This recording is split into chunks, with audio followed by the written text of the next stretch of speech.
Madame, Monsieur, c'est désormais tous les jeudis que je vous donnerai rendez-vous pour Cap sur l'Afrique, votre émission consacrée aux questions africaines. On change de jour, mais pas de cap.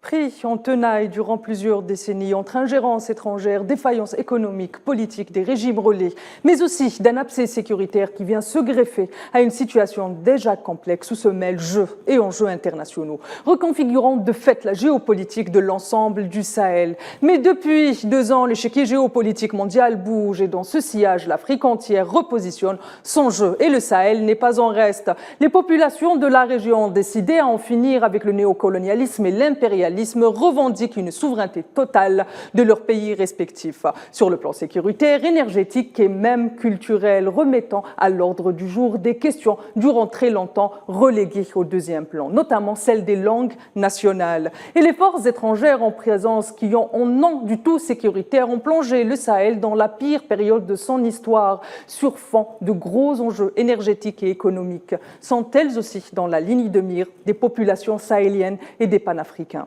Les observateurs l'affirment, le Sahel est en pleine mutation. Ces changements de régime politique remis en cause les hégémonies occidentales sur fond là aussi de transitions qui ne réjouissent pas les capitales des grandes puissances et tentent par tous les moyens et dans la traditionnelle réflexion ou réflexe de paternalisme de faire marcher l'Afrique au pas pour ne pas dire à contresens de son histoire. Madame, Monsieur, vous l'aurez compris, il s'agira pour nous ce soir de nous pencher sur cette région cœur battant de l'Afrique, frontière naturelle entre le nord et l'ouest du continent, riche d'une histoire 3 fois millénaire qui, 60 ans après ses indépendances, écrit une nouvelle page de son récit, là aussi au prix du sacrifice de la solidarité. Comme dit plus tôt par Thomas Sankara, nous avons en nous la capacité de combattre l'impérialisme. Quand le peuple se met debout, l'impérialisme tombe. Et pour ce nouveau numéro, j'aurai le plaisir d'être accompagné de 3 habitués de Cap sur l'Afrique. Omar Benparti,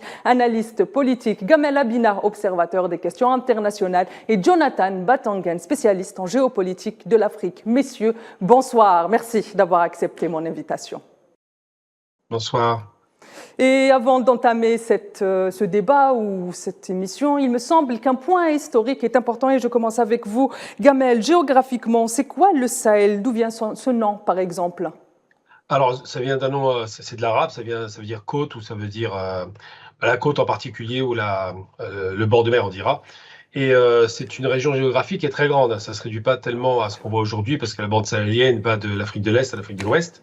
C'est une région semi-aride ou aride et c'est surtout une région qui a une importance géostratégique considérable actuellement, surtout par rapport à ce redéploiement des forces occidentales, par rapport au redéploiement des pays de l'Est en l'occurrence, et surtout par rapport aux richesses qu'on commence à y découvrir qui sont extraordinaires et considérables là aussi. Je continue, Jamel, sur ce point historique. Depuis la nuit des temps, cette région est au cœur de tous les enjeux. Elle a traversé l'histoire de façon majestueuse depuis la préhistoire. Je fais référence notamment à la civilisation Nok ou encore au Tchad avec la découverte de l'homme d'Outoumai ou la civilisation Toumaï. Et encore plus tard arrive l'Empire du Mali, la civilisation Songhai. Et je vais m'arrêter là parce qu'il va falloir une émission pour faire le tour de toutes ces civilisations qui ont traversé la région du Sahel. Alors, pouvons-nous dire que depuis la nuit des temps, finalement, puisque des empires, des civilisations ont été bâties, est au cœur des enjeux de l'Afrique et aux enjeux mondiaux, finalement? On dira que n'importe quelle région dans le monde peut être considérée comme géopolitiquement et géostratégiquement importante. Mais là, effectivement, c'est le nœud, c'est le lien, ou le lieu, ça dépend, entre l'Afrique du Nord, l'Afrique de l'Est, l'Afrique de l'Ouest, l'Afrique centrale. C'est un carrefour civilisationnel, vous venez de l'évoquer, et c'est pas rien parce que c'est quand même des civilisations qui sont multimillénaires. Et c'est surtout, malheureusement, à la suite du déploiement colonial d'il y a 400 ans, d'abord l'esclavage et puis ensuite la colonisation, c'est surtout un enjeu réellement minier, du boisier, puisqu'il y a beaucoup de forêts qui ont été coupé là-bas, c'est une déforestation de masse, un enjeu considérable par rapport aux richesses effectivement que recèle la région. Donc on a tout un tas de civilisations qui se côtoient, tout un tas de cultures, de peuples. Il y a les Peuls d'un côté, on peut aller jusqu'au Maya, jusqu'au Maasai, on voit beaucoup de peuples comme ça qui sont dans la région. On a aussi les Touaregs, ça va de soi. On a aussi les traversées de caravanes arabes. On a aussi beaucoup de migrations du nord au sud, bien sûr, puisqu'il y a la côte sahélienne qui n'est pas nécessairement déserte. Donc tous ces éléments-là font que c'est une région extrêmement riche, diverse, dans le sud, beaucoup plus forestière, beaucoup plus alimentée en eau, dans le nord, beaucoup plus aride, mais une région qui est une région de commerce et de carrefour commerçant depuis très longtemps. C'est pas du tout une région enclavée ou avec un sentiment de se dire qu'il n'y a pas de mouvement et les mouvements de population sont considérables. Les civilisations sont croisées, se sont côtoyées, se sont enrichies, parce que c'est avec le contact de civilisations que l'enrichissement et le développement se fait. Et tous ces éléments constituent effectivement un creuset civilisationnel pour l'humanité. Hein. On parle beaucoup de Lucie, la première à avoir été reconnue comme étant le premier être humain, mais au-delà même de la naissance, effectivement, de l'humanité en Afrique, on se rend bien compte, effectivement, que cette Afrique, qui bouge, qui a toujours bougé, a été éteinte au moment des conquêtes, mais était un continent extrêmement riche en termes de civilisation, en termes de culture, en termes de développement, en termes de métallurgie, on n'en parle pas beaucoup aussi. Tous ces éléments font que le Sahel est une zone extrêmement importante pour ce carrefour civilisationnel. C'est réellement la jonction du nord au sud, littéralement. Très bien, Gamel. Je viens vers vous, Jonathan, qui vient de nous recevoir. Bonsoir, Jonathan. Bonsoir Tilman, bonsoir à mon frère Gamal et bonsoir à l'autre copanélistes qui est dans le Zoom. Bonsoir à tous les téléspectateurs. Jonathan, après ce saut historique, on revient au tenté. Et à la lumière de ce que vient de nous dire Gamel Abinas, quels sont les atouts du Sahel aujourd'hui? Est-ce qu'on peut dire que ça a toujours été finalement les mêmes atouts depuis la préhistoire jusqu'à nos jours? Le Sahel, c'est une zone extrêmement riche, c'est une zone extrêmement stratégique. Du point de vue d'abord de la richesse historique, vous avez une zone qui est très prisée pour son côté économie du bétail, l'économie pastorale. C'est un peuple qui est constitué de nomades pour la plupart, des peuples qui élèvent du bétail qui a toujours servi dans les routes caravanières. Quand vous prenez la préhistoire et puis vous regardez l'importance de ces routes caravanières dans le commerce transsaharien, mais également le commerce avec les autres parties de l'Afrique et même au-delà de l'Afrique, c'est le Moyen-Orient, l'Europe du Sud. C'est une zone qui a toujours servi dans ce sens. Vous avez également les minéraux, l'or. Vous vous souvenez certainement de Mansa Moussa, qui a découvert l'Amérique, qui a effectué, on ne va pas dire découvrir parce qu'on ne découvre pas un territoire qui existe, mais qui a effectué le premier voyage dans les Amériques. Il avait réalisé ce voyage parce qu'il possédait d'énormes richesses, Mansa Moussa. Il avait beaucoup d'or, et cet or provenait du Sahel. On se souvient que au XIIIe siècle, lors du voyage qui a été effectué au niveau de l'Andalousie par le Mansa de l'Empire du Mali, il est arrivé en Andalousie avec énormément d'or. Donc cet or-là avait suscité beaucoup de convoitises. C'est une zone riche en minerais, c'est encore le cas aujourd'hui. Vous avez particulièrement l'économie de l'uranium, le marché de l'uranium, pardon, qui est... Très bien, Jonathan. On va revenir sur le point économique dans un moment avec vous et avec le reste de nos invités. Il y a Omar Benbarti aussi qui vient de nous rejoindre. Bonsoir, Monsieur Benbarti, et je viens vers vous. Monsieur Benbarti, le fait qu'on parle de sous-région, est-ce que là aussi c'est la preuve de ce désir occidental de toujours minimiser la grandeur de l'histoire du Sahel et la grandeur du Sahel? Je rappelle aussi que les éléments de langage sont une partie d'une grande partie de la domination, mais aussi de la propagande occidentale pour toujours maintenir la domination sur l'Afrique, n'est-ce pas? Tout à fait, mais il ne faudrait pas aussi que l'on fasse porter le chapeau uniquement à l'autre. Nous ne faisons pas un travail sur notre histoire et nous faisons en sorte de ne pas reconnaître les avantages que nous avons dans cette histoire. Le Sahel, comme vous dites, ou le Mali, ça a été un grand empire. J'ai rappelé une fois dans une de vos émissions que le Mali avait créé la première charte constitutionnelle des droits de l'homme au XIIe siècle. Il faudrait que nous prenions en charge de sorte que nous puissions resituer les mythes qui sont des mythes fondateurs, donc l'histoire de tous les peuples. Maintenant, l'Occident, il assure sa domination à travers des éléments de langage, à travers sa propagande, à travers ses médias, à travers sa culture, avec Hollywood, avec tout son cinéma, etc., etc. C'est à nous de le contrer, et ce que vous faites, bon, Algérie 24, c'est déjà énorme, Mais je pense que nous sommes en mesure aujourd'hui de lui dire je remette en place les choses dans le contexte qui est le leur. Et ce que font nos amis des pays du Sahel, que ce soit le Burkina Faso, ils ont apporté la preuve qu'ils pouvaient, en décidant de mettre fin à l'esprit néocolonial, à la colonisation culturelle, matérielle, physique, économique, etc., militaire et sécuritaire, ils ont pu faire la preuve en créant l'association des États du Sahel, qu'ils étaient en mesure de prendre leur destin en main. Et c'est ce à quoi nous sommes tous appelés aujourd'hui. Très bien, je reviens vers vous, Jonathan. Et on l'aura compris de ce que vient de nous dire notre ami Ben Barti, que le Sahel est traversé par une crise multidimensionnelle. À votre avis, quels ont été les facteurs déterminants dans l'enlisement de cette crise? Les facteurs déterminants, c'était d'abord que la présentation du problème terroriste dans le Sahel était travestie par un ensemble d'acteurs qui avaient un intérêt visiblement à ce que ce terrorisme persévère ou bien que ce terrorisme perdure dans le Sahel. Le travestissement des causes, c'était quoi? On nous présentait une crise qui était causée par des djihadistes, donnant l'impression qu'il s'agissait de véritables pratiquants de l'islam qui venaient avec ce qu'ils appellent le fondamentalisme religieux. Alors que non.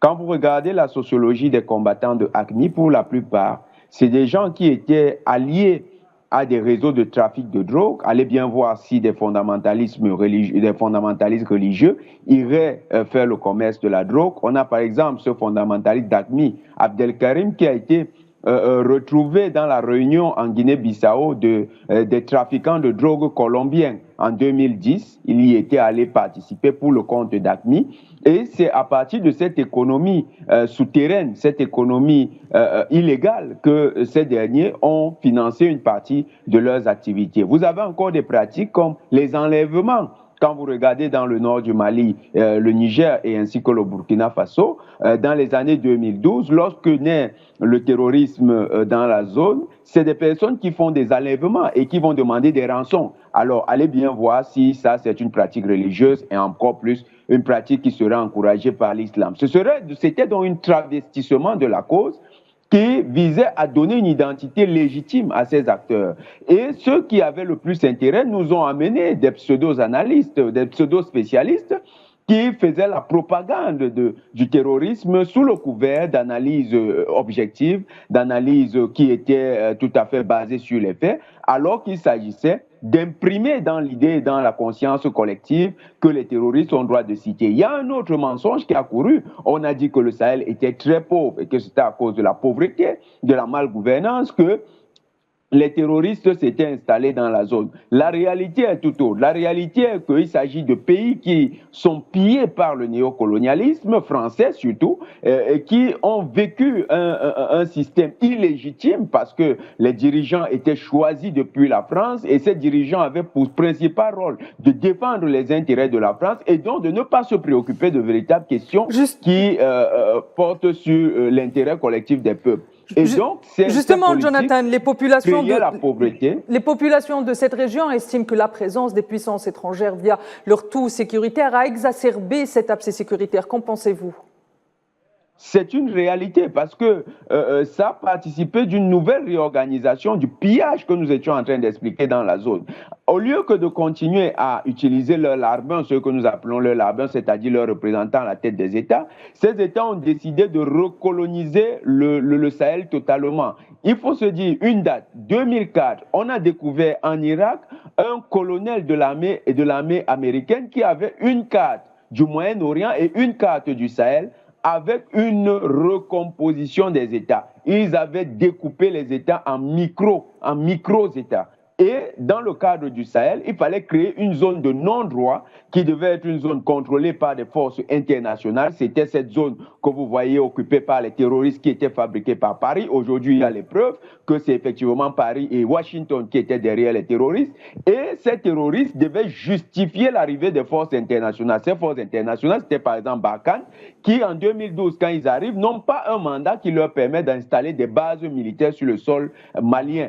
leur soutien à l'armée malienne devait être un soutien aérien. Mais les Français, en violation de leur coopération avec le Mali et en exacerbant leur droit de présence sur le sol malien, ont décidé de créer 8 bases permanentes sur le territoire malien. On estime que ces bases ont dépassé même le nombre de 8 parce qu'au moment de la rétrocession, on s'est rendu compte qu'il y avait plus d'une dizaine de bases. Les Français ne se sont pas arrêtés là. Ils ont travaillé à la recomposition, par exemple, des groupes terroristes, de Ansar-Dine, du Jenim, de Moudjao. On est passé à 2 grandes internationales terroristes que sont le GSIM et l'EIGS. 2 groupes qui avaient fait de Gao et de Kidal les sanctuaires du terrorisme. Et la France a toujours brandi la lettre de 1958 qui était un mémorandum de partition du Mali comme un gage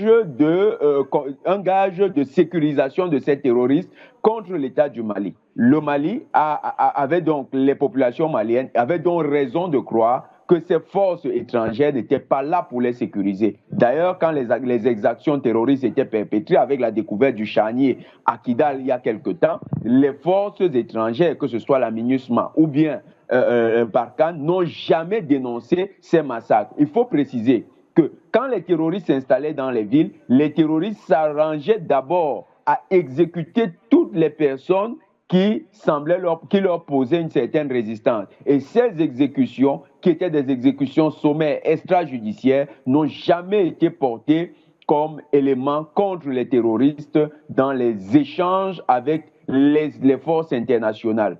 Par contre, chaque fois que l'armée malienne intervenait contre ces terroristes, on a présenté les terroristes morts comme étant des civils qui étaient tués du fait des exactions de l'armée malienne. Très bien, Jonathan. Je viens vers vous, Gamel Abina. Et Jonathan, on a commencé à nous en parler justement de la reprise ou de la victoire de l'armée malienne à Kidal, qui constitue aujourd'hui un espoir pour la région. Pouvons-nous nous attendre à d'autres victoires, Gamel, alors que justement, Jonathan vient de le rappeler, la presse occidentale avait annoncé les pires des scénarios pour le Mali suite au départ des forces françaises après un long bras de fer, rappelons-le, avec les autorités de la transition du Mali. Tout à fait. Le sentiment qui était donné général en Occident, c'est après moi le déluge. En gros, s'il partait, ce serait une catastrophe. D'abord, il y a un aspect méprisant. On pouvait penser quand même que les forces maliennes c'était un État, ça n'allait pas s'effondrer. Et ensuite et surtout parce que, évidemment, avec le concours de la Russie qui a envoyé les coopérants militaires, qui a équipé l'armée, parce qu'ils n'avaient pas d'armée, les Maliens, ils n'avaient pas de force aérienne, qui leur a donné la possibilité de pouvoir intervenir directement dans le nord du Mali et en finir avec les organisations terroristes qui étaient en place, avec les groupes séparatistes qui ne voulaient pas négocier, eh bien, ils se sont rendus compte avec la prise de Kidal que le Mali était en mesure de faire le travail, et ils le font normalement, ça reste des hommes parfaitement constitué, il suffit de donner du matériel et le résultat est là. Et on l'observe aussi avec, par exemple, le Burkina qui vient de se rapprocher de la Russie pour être équipé militairement aussi. On l'observe avec le Niger qui a eu quelques mailles à partir avec quelques groupes terroristes après le départ des Français. Mais il n'en demeure pas moins aujourd'hui que ces 3 pays ont repris leur destin en main indépendamment de l'ancienne puissance tutélaire française. Et l'aspect qui est intéressant, c'est le caractère un peu méprisant, un peu raciste, à la limite, de dire vous n'êtes pas en mesure de vous défendre tout seul. Nous sommes, nous, les grands maîtres, en mesure de faire le travail. Sauf que 8 ans après le déploiement de l'opération d'abord Serval puis Barkhane, le résultat a été consommé. Ça n'a jamais endigué le mouvement terroriste. On se pose la question de savoir ce que vaut l'armée française, finalement, si elle n'est pas capable d'en finir avec quelques types en pick-up. Et de l'autre côté, la reprise en main par les militaires de ces pays qui sont des souverainistes, il ne faut pas l'oublier, ce n'est pas seulement des coups d'État et des coups de force, c'est aussi une demande de reprendre la souveraineté de son territoire au niveau politique, au niveau économique, au niveau évidemment des populations. Et bien tout cela a été largement critique au démarrage et finalement ça commence à porter ses fruits. Ça a pris du temps, les Russes leur font confiance. Puis je tiens à attirer l'attention sur un élément très très important parce qu'on n'y pense pas beaucoup. Le Niger par exemple, qui vient de voir le départ des Français, est un pays qui est un des plus grands extracteurs effectivement d'une richesse importante qui est l'uranium. Comment se fait-il qu'un pays avec autant de richesses ne soit pas en mesure au moins de proposer à sa population l'éclairage public, faire en sorte que tout le monde ait accès à l'électricité. Comment se fait-il que ce pays qui vient de signer un accord avec la Russie n'ait pas pu développer une centrale nucléaire? C'était en civil. C'était le minimum pour un pays qui pouvait autant de richesses énergétiques. Eh bien, les Français veillaient au grain et ne garantissaient évidemment pas la possibilité que le Niger puisse être indépendant énergétiquement. L'indépendance énergétique, c'est le début du développement. Simplement pour conclure à mon propos, de dire que ces pays du Sahel étaient vus un peu comme on les appelle souvent des grands jeux, des petits enfants, enfin c'était très très méprisant, mais ils viennent de démontrer avec brio qu'ils sont capables de reprendre leur destin en main et capables surtout de garantir la sécurité des civils pour pouvoir après garantir le développement. Sans sécurité, pas de développement. Eh bien, de ce côté-ci, je pense qu'on est sur une bonne route. Le G5 Sahel vient de perdre, effectivement, vient de se dégrader, et on va en parler certainement, mais il est certain qu'aujourd'hui, ils prennent leur destin en main en choisissant leur partenaire. Très bien, même on va enchaîner justement sur le développement, la souveraineté, mais aussi sur le G5. Omar Ben Barti, Gamel Abina vient de commencer à en parler, mais on va rester sur ce volet sécuritaire. Là aussi, un point pédagogique est important avant d'enchaîner ma question. Le Niger et le Burkina Faso ont annoncé donc le retrait du G5, emboîtant ainsi le pas au Mali. Que signifie le fait que ces trois pays parmi 5 se retirent de ce fameux G5 Sahel. Et c'est quoi le G5 Sahel?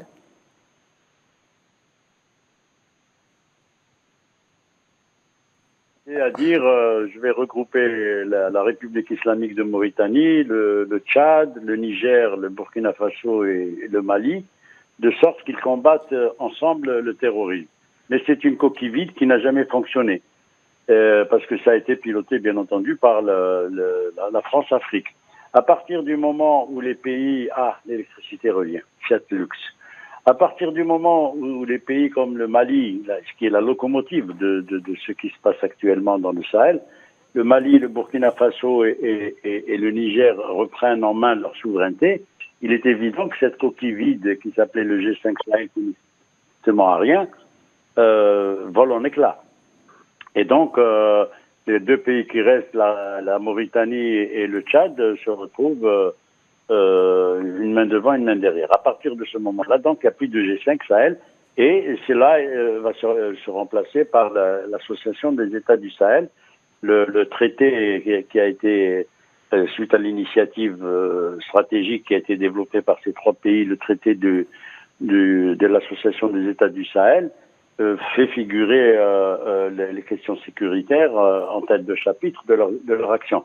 Et vous avez pu remarquer que lorsque la CEDEAO, encore une autre invention France-Afrique, lorsque la CEDEAO avait décidé d'attaquer le Niger, automatiquement le Mali et le Burkina Faso avaient déclaré qu'ils étaient prêts à prendre les armes, eux aussi, contre toute tentative d'agression du Niger. Et l'Algérie elle-même avait dit, bon, nous on le dit beaucoup moins parce que ça fait partie de la doctrine diplomatique algérienne de ne pas trop déclencher d'interventionnisme à l'intérieur des affaires des États, mais l'Algérie avait interdit le survol de son territoire aux aéronefs français. Bien, donc ce G5 Sahel, il était temps qu'il disparaisse, mais il n'est pas le seul. Il y a encore la CEDEAO qui existe, il y a encore une monnaie qui s'appelle le franc CFA, qui est battu et frappé à Chamalières dans la banlieue de Clermont-Ferrand. Et donc, c'est le Trésor, même pas la Banque de France, c'est le Trésor français qui décide des monnaies qui circulent dans les 15 pays de ce qu'on appelait l'Afrique francophone. À partir du moment où ces pays n'ont pas de pouvoir sur leur monnaie, il est évident que la souveraineté en est sérieusement entachée. Dès que vous ne pouvez pas battre monnaie et que vous dites que vous êtes un pays, c'est pas avec un slogan, un hymne national et un drapeau que vous avez une souveraineté, c'est avec votre monnaie. Et donc, le fait que ces trois pays de l'Association du Sahel essayent maintenant de se sortir du carcan de la CEDEAO et de développer une monnaie qui leur soit commune, avec laquelle ils pourront peut-être avoir d'autres transactions avec d'autres partenaires. Je pense bien entendu à la Fédération de Russie, à la Chine, mais aussi à d'autres pays d'Afrique. À partir de ce moment-là, vous pensez bien que la bête blessée qui s'appelle la France ne va pas rester les bras croisés. Et donc, tout le travail que fait actuellement la France en Côte d'Ivoire avec leur pantin qui s'appelle Alassane Ouattara et au Sénégal avec Macky Sall, à partir de ce moment-là, ils vont continuer à faire du mal, à essayer de déstabiliser, et les dirigeants de ces pays, que ce soit le capitaine Brahim Traoré ou le colonel Assimi Goïta ou le général Tchani, ils ne sont pas à l'abri d'actions subversives et même d'assassinats. Il faut dire les choses comme elles sont. Ça a même été déclaré sur un plateau de télévision par une ancienne barbouze française. Donc, il ne faut pas rester les bras croisés et s'extasier en pensant que les choses vont se dérouler normalement. Si demain, ces trois pays qui ont de l'or, qui ont de l'uranium, comme l'a rappelé Gamel Abdin, qui ont des potentiels en lithium, etc., bon, je passe sur toutes les richesses minières qui constituent leur sous-sol, à partir du moment où ces pays vont pouvoir avoir la mainmise sur leur territoire, leur souveraineté, leur potentiel minier, leurs ressources, et qu'ils vont se faire aider par des pays qui n'ont pas du tout le même esprit, la même mentalité, ils feront des partenariats stratégiques intelligents, mais dans le style gagnant-gagnant. Dans le style où tu gagnes et moi je gagne. Il n'est pas question qu'on vienne piller. Sauf que l'Europe a pris depuis, les pays européens ont pris depuis 3-4 siècles la fâcheuse habitude de s'enrichir, de devenir ce qu'ils sont devenus en pillant les richesses de l'Afrique. Le Portugal, l'Espagne, la France, la Belgique, la Hollande, l'Allemagne, tous ces pays se sont développés en pillant le continent africain. Ça continue et il y a quelques pays qui commencent à ruer dans les brancards. Donc il y a une stratégie à développer qui fait que même un pays comme le nôtre, l'Algérie, doit faire très attention parce que maintenant, bon, avec le Sahel, les choses vont pouvoir peut-être s'arranger, mais la Mauritanie, on ne sait pas très bien à quel jeu elle joue. Sa relation, le Maroc avec les accords d'Abraham et sa soumission au sionisme international joue aussi un jeu particulier. La Libye, elle est dans un état épouvantable. Elle a été complètement déstructurée et rien ne laisse prévoir quoi que ce soit à l'horizon. Le Soudan est dans un état lamentable. Donc, il est certain que ces pays, que ce soit l'OTAN, la France avec l'OTAN et le soutien des Américains, vont encore faire beaucoup d'actions dans le sens où ils vont freiner au maximum la libération de ces trois pays. Pour l'instant, il n'y en a que 3. J'espère que d'autres pays vont les rejoindre. C'est la seule chose qu'on peut espérer. Très bien, Monsieur Omar Benparti. Je viens vers vous. Jonathan, je ne sais pas si Omar Benparti est au courant, mais le Tchad et la Mauritanie ont annoncé il y a quelques jours, il y a 2 jours, l'éventualité de dissoudre ce G5. Et comme on a vu Omar Benparti qui ne mâche pas ses mots, reprend aussi la réalité africaine avec la géopolitique du chaos, mais aussi la réalité de la géopolitique du chaos qui est le nœud au Sahel. Pourquoi est-ce qu'aujourd'hui, le G5 finalement a échoué? Et que signifie cette déclaration du Tchad et de la Mauritanie?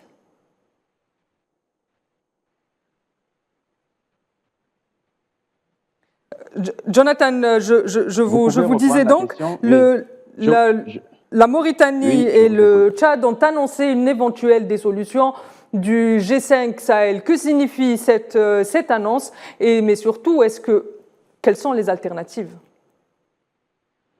Aujourd'hui, la fin du G5 Sahel, c'est dû au fait que les pays qui étaient le cœur de l'insécurité sont tous sortis de cette alliance. Ça n'a plus de sens. Je vais revenir sur un élément. Le G5 Sahel, c'était une création, une idée du maréchal Idriss Déby Itno. Seulement, c'est un peu comme lorsque vous avez une idée et que vous n'avez pas les moyens financiers de la porter. La France a récupéré le G5 Sahel d'Idriss Déby Itno, qui était une idée originale qui partait sur un autre principe. Il y a une autre force qui existe sur le même modèle, c'est la force multinationale mixte où vous avez le Nigeria, le Cameroun, le Niger et le Tchad dans la lutte contre le Boko Haram. Et on a vu que, par exemple, sur le théâtre des opérations, ça a permis de museler le Boko Haram dans ses grandes offensives. Aujourd'hui, il reste simplement de petites enclaves du Boko Haram. C'était juste pour revenir à l'idée du G5 Sahel. Maintenant que les pays comme le Mali, où les foyers de tension étaient les plus intenses, ont quitté le G5 Sahel, il n'y a plus de théâtre d'opération sur lesquels agir. Le Tchad, qui participait, qui était le plus gros contributeur de troupes dans cette force, le Tchad a quitté il y a quelques jours le Mali. Vous vous souvenez que la base de Tessalide, la base d'Aguelok et la base de Kidal, il y avait les bases de la MINUSMA, il y avait les soldats tchadiens. Ces soldats sont partis, même ces soldats qui participaient aux missions dans le cadre du G5 Sahel ne sont plus sur le territoire du Mali. Maintenant qu'ils sont isolés, il n'y a plus que la Mauritanie et le Tchad, et qu'il n'y a plus de réalité donc, contre laquelle on va lutter en matière de terrorisme, ces États sont obligés de dissoudre l'alliance et de rendre leur copie en faisant comprendre à la France que désormais, si elle veut agir, elle va agir toute seule. Maintenant, est-ce qu'il y a des alternatives? La première alternative, M. Ben Berti a tout à fait expliqué, c'est l'AES, l'Alliance des États du Sahel. Il y a également une autre alternative parce que la question sécuritaire se pose au sud de l'Algérie et au nord de ces États, Mali, Burkina, Tchad, Mali, Burkina, Niger et aussi Mauritanie. Donc, on peut revenir également à un autre cadre de coopération avec l'Algérie parce qu'il faut s'assurer que les terroristes n'aient pas de base arrière dans aucun de ces pays pour véritablement endiguer la menace. Dans ce cadre-là, vous avez une alternative également qui a été portée par l'Algérie, c'est le CEMOC. Et le CEMOC peut également être un cadre de coopération. Vous savez, en matière de lutte contre un fléau, on n'a jamais assez de solutions pour véritablement endiguer la menace. Donc, le CEMOC pourrait être une autre alternative à côté de l'AES qui constitue une véritable solution endogène créée par les peuples qui étaient touchés par la menace. Revenant aussi à l'argument superfétatoire qui était brandi par l'ambassadeur de France au niveau du Niger. Moi, j'aime l'appeler le boxeur de Niamey parce qu'il, en référence à son action à l'université de Niamey, lorsqu'un activiste panafricaniste a pris la parole et l'a pris à partie devant tout l'auditoire, il s'est levé et a voulu se livrer à un pugilat contre ce dernier, violant ici même les règles diplomatiques. Monsieur Sylvain Ité avait dit que c'est parce que les armées de ces pays-là sont faibles. C'est pourquoi elles ne peuvent pas lutter contre les terroristes. Jonathan, bien, je me permets de vous couper et on se retrouve tout de suite, très chers téléspectateurs, pour la deuxième partie de notre émission.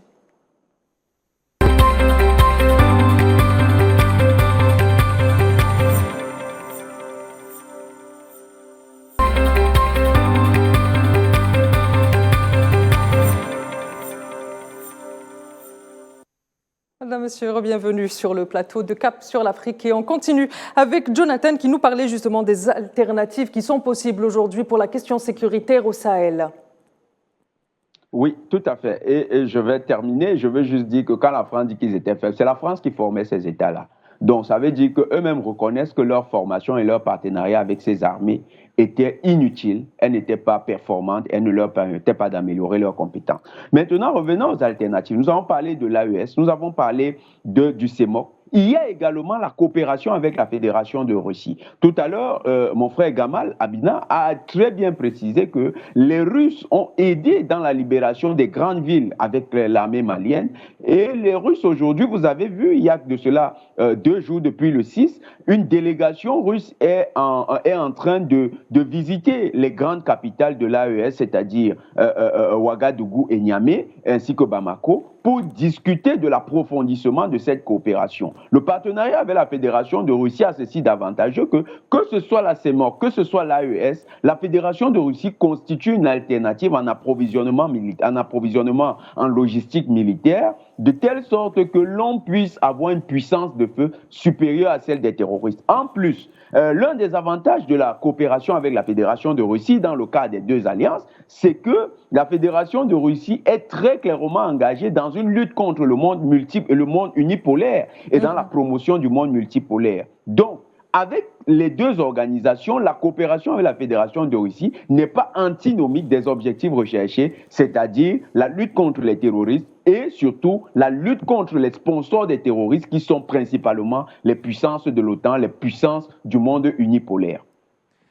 On revient au développement et la souveraineté dont nos amis Gamal Abina et Omar Ben Barti ont commencé à nous parler. Je viens vers vous. Gamal Abina, le Mali, le Burkina Faso ont annoncé récemment le lancement de raffineries au nord. Une question qui a été au cœur de beaucoup de débats dans les plateaux de la presse occidentale.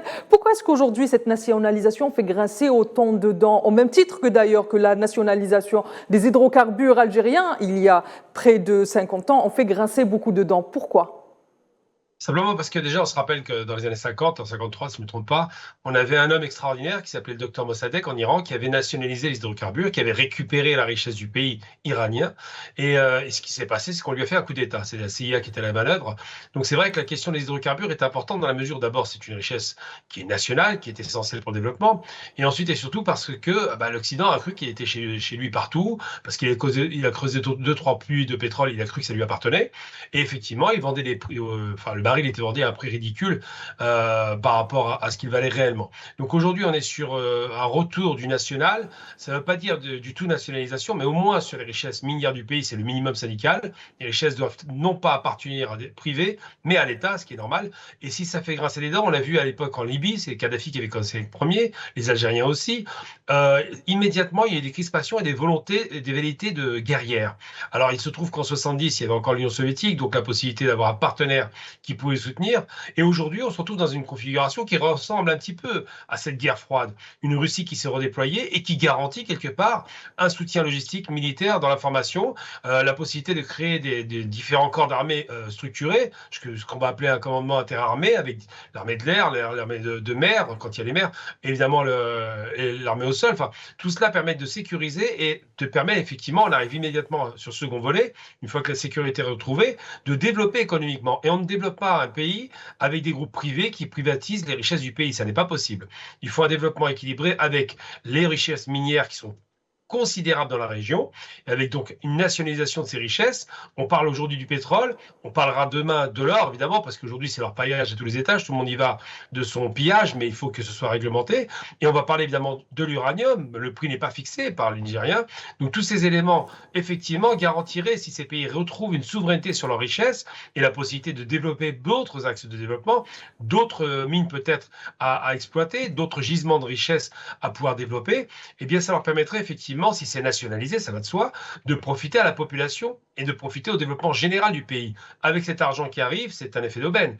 On se retrouve avec la possibilité de pouvoir financer les hôpitaux, de pouvoir financer des routes, des autoroutes, des ponts, des aéroports. Enfin, c'est vraiment formidable de parier là-dessus, mais pour cela, effectivement, il ne faut pas laisser ces ressources entre les mains de compagnies étrangères qui, elles, s'en mettent plein les poches et vous reversent un pécule de 10%. Ça n'est pas possible. Donc si ça énerve, effectivement, un peu comme le canal de Suez qui a été récupéré par l'Égypte, à chaque fois qu'un pays du Sud récupère sa richesse naturelle, immédiatement, ça fait grincer les dents. Il y a une volonté, une velléité d'agression. Mais fort heureusement aujourd'hui, avec un monde multipolaire, avec un retour de la Russie pour garantir l'équilibre militaire et un retour de la Chine pour garantir un développement qui coûte moins cher au pays et qui est un peu plus équitable avec du gagnant-gagnant, on peut espérer effectivement que ces pays bénéficient à plein enfin de leur développement qu'on leur a confisqué. Parce qu'il faut rappeler quand même une chose, l'Afrique n'est pas développée parce que c'était des incapables. L'Afrique est développée parce qu'il y avait des endos, comme on les appelle, des endocolons, donc des représentants coloniaux qui dirigeaient les pays et qui les dirigeaient mal. Et surtout, l'Afrique ne s'est pas développée parce qu'on les a interdits de se développer. On les a traités comme des petits garçons à qui on tenait la main et à qui on interdisait tout. Aujourd'hui, il y a un retour de l'Afrique et tant mieux. Il y a une véritable reprise en main et une conscientisation panafricaine, on peut le dire, c'est important de le rappeler puisque ça a commencé avec Sankara, de toute cette région. Les richesses reviennent aux Africains et ils vont pouvoir imposer enfin sur les marchés internationaux les prix de leurs denrées et de leur production minière, pétrolière, gazière et j'en passe. Très bien, Gamel. Je reviens vers vous, Monsieur Omar Benbarti. Comme vient de nous le dire Gamel Labina, le développement est un point essentiel et crucial pour le Sahel et pour l'ensemble de l'Afrique et même pour l'ensemble du tiers-monde. Comment est-ce qu'aujourd'hui le sous-développement maintient les abcès sécuritaires, à votre avis, Omar Benbarti ? Pardon, excusez-moi, comment quoi ? Comment est-ce qu'aujourd'hui le sous-développement, comme vient de l'expliquer Gamel, maintient les abcès sécuritaires au Sahel ? Oui. Ou nourrit les abcès sécuritaires ? Très bonne question. J'aimerais juste rappeler, avant d'y répondre, qu'il y a, enfin en fait c'est une réponse aussi, qu'il y a aussi le mouvement panafricaniste. Tout à l'heure ça a été évoqué, Gamel a parlé de panafricanisme. Le panafricanisme actuellement, il est en train de pousser de manière très intense et très forte à travers des élites intellectuelles, politiques, etc., à travers l'ensemble des pays. Et j'aimerais rappeler une chose importante, c'est que ces trois pays qui sont en train de montrer un peu la voie, ce sont le Burkina et le Mali et le Niger, ce sont des pays enclavés. Il ne faut pas perdre de vue cette situation géographique. La tyrannie de la géographie, elle est là, et hélas, c'est que ces pays n'ont pas accès à la mer, ni le Mali, ni le Burkina Faso, ni le Niger. Et donc, forcément, l'Algérie aura un rôle à jouer. L'Algérie a un rôle à jouer du point de vue sécuritaire, dans la mesure où elle peut offrir à ces pays, s'ils restent dans une vision panafricaniste qui se développe actuellement, et je les écoute très souvent, Jonathan en est un des représentants, à partir de ce moment-là, je pense que du point de vue sécuritaire, le fait que la Fédération de Russie, il y a eu la visite du vice-ministre de la Défense, et le fait que la Chine elle-même, il y a eu une délégation, Abdoulaye Diop, le ministre des Affaires étrangères du Mali, est parti à la tête d'une très forte délégation en Chine.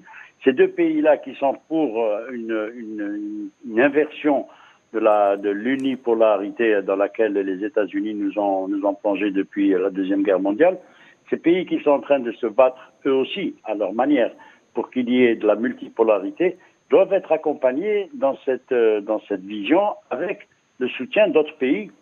Il n'y a pas lieu de les citer ici, mais je pense que le fait que les pays qui sont enclavés, comme ceux que j'ai cités, ont besoin de travailler économiquement parlant pour combattre ce sous-développement avec des pays comme le Sénégal ou la Côte d'Ivoire, mais bon, quand ils auront changé de régime, ça peut attendre encore quelques années ou quelques mois, qu'importe. Toujours est-il que je prends l'exemple du gazoduc qui devrait partir du Nigeria et traverser le Niger et déboucher sur les côtes méditerranéennes en Algérie. Vous voyez, vous suivez la bataille qui se profile à l'horizon et qui se joue entre le lobby américano-sioniste et marocain qui essaye de faire passer ce gazoduc à travers les 15 pays vers l'Atlantique et la bataille que mène l'Algérie pour faire en sorte que ce gazoduc traverse le Niger et vienne chez nous en Algérie.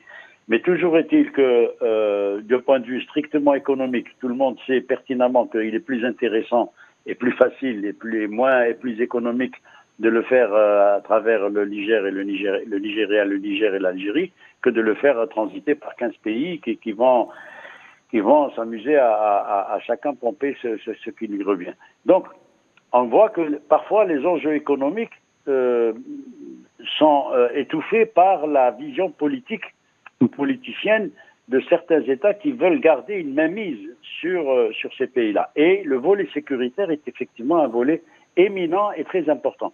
Sauf que si on veut que la sécurité règne dans cette région qui a été malmenée après la destruction de la Libye, et ça a été fait sciemment, il faut rappeler ici la fameuse réponse de Obama à Issoufou, le président du Niger, quand il a dit « We must finish the job », nous devons finir le boulot, c'est-à-dire détruire la Libye parce qu'on veut fracasser le Sahel.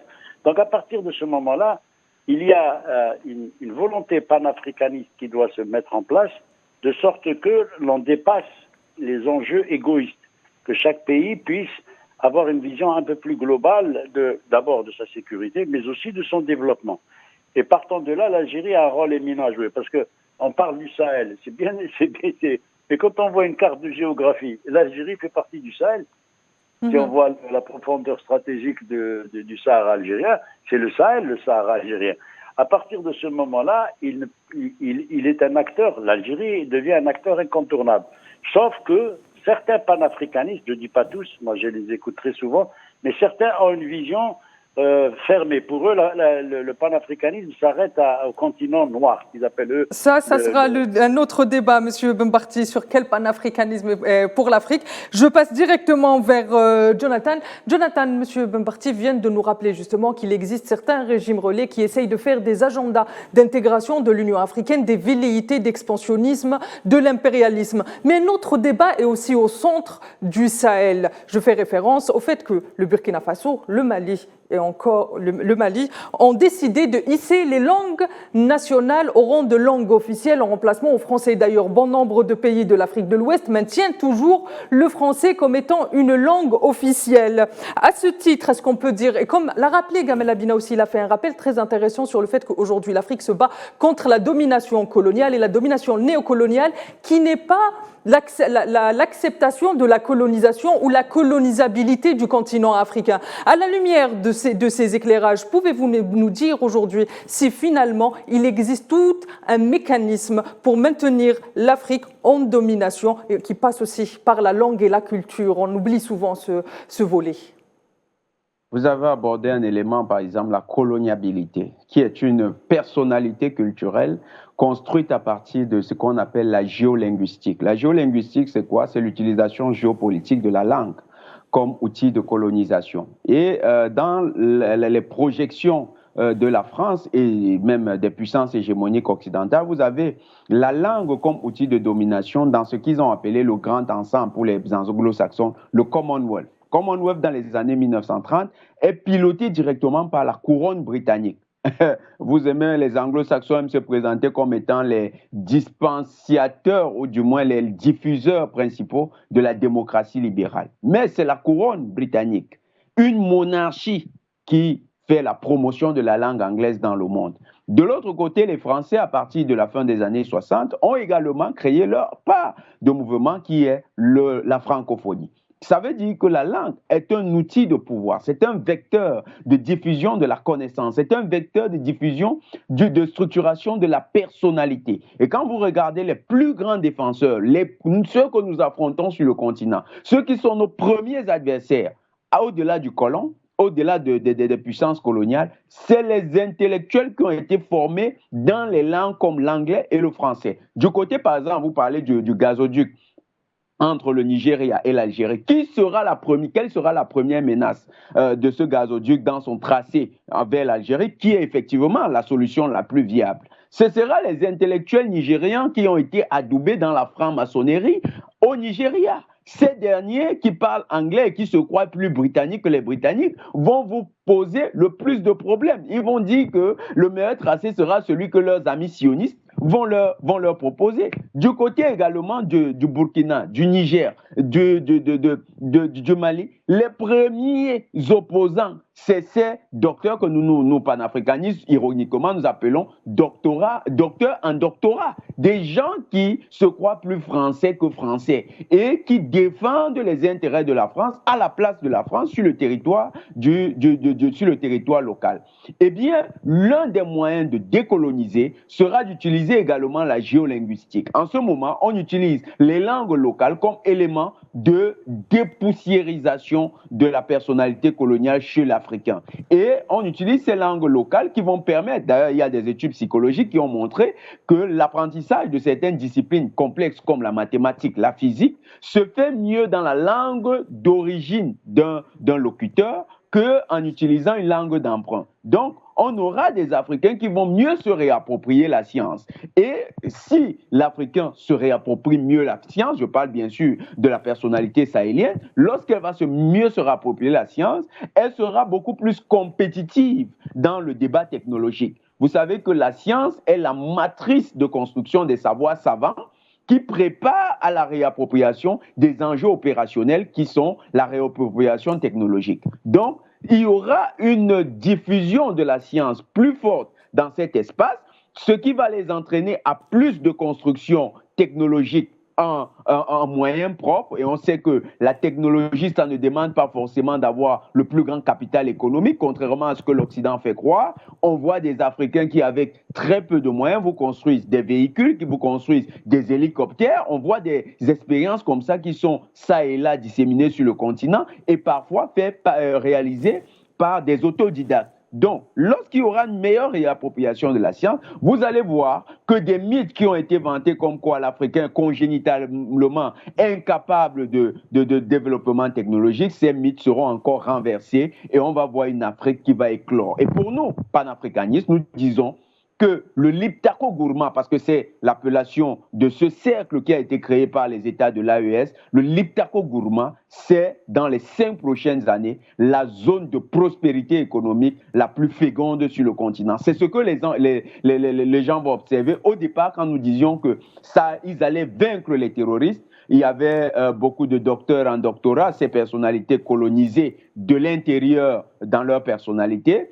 qui nous répondait que c'était simplement des aboiements. Aujourd'hui, ils constatent la réalité et nous, nos prédictions, c'est que ce sera la zone de prospérité et la géolinguistique, la réappropriation de la géolinguistique par cet espace est un atout majeur. Très bien, Jonathan, merci. Je viens vers vous, Omar Benbarti, et vous avez 30 secondes pour un dernier mot que j'espère positif. Oui, je rejoins tout à fait ce qu'a dit notre ami Jonathan sur la technologie et l'illusion que nous a fait croire l'Occident, comme quoi le fait de maîtriser la technologie faisait d'eux des pays développés. La meilleure preuve, et je terminerai là-dessus, c'est que l'armée d'Israël, de l'entité sioniste, avec toute sa technologie, elle est en train de se casser la figure depuis plus de 2 mois devant une bande de jeunes qui n'ont entre les mains qu'ils n'ont pas toute la technologie qu'ont les militaires israéliens. Donc ça, c'est une preuve supplémentaire pour que, effectivement, on rejoigne le point de vue de notre ami Jonathan. Très bien, merci Omar Benbarti. Je viens vers vous, Gamel Abina, et vous avez également 30 secondes pour un dernier mot. Simplement, ne jamais confondre technologie et civilisation. Les civilisations africaines sont plus anciennes, plus solides, plus sérieuses. Il faut se réapproprier sa langue, effectivement, et c'est une démarche d'émancipation essentielle à mon sens, parce qu'elles sont belles, les langues africaines. Et puis, simplement, de rappeler que Malek Belabi, notre intellectuel algérien qui avait conceptualisé la colonisabilité, avait mis la focale sur pas mal d'éléments qui nous ont fragilisés. Aujourd'hui, il faut s'émanciper, il faut s'élever. Et je remercie pour cette émission Omar, évidemment, qui fait un travail formidable, et notre ami Jonathan qui est toujours présent, et je les salue parce que évidemment c'est des gens que j'apprécie. Très bien, merci Gamel. Je vous remercie également, messieurs. Merci pour la teneur de votre discours. Merci également pour les éclairages que vous avez apportés. Très chers téléspectateurs, bien évidemment, toujours Cap sur l'Afrique s'achève sur une note positive. Il ne nous reste plus qu'à souhaiter le meilleur à notre continent et un avenir meilleur pour notre jeunesse. Et beaucoup d'espoir, madame, monsieur. Excellente suite des programmes sur Al24 News. Et n'oubliez pas, prenez soin de vous.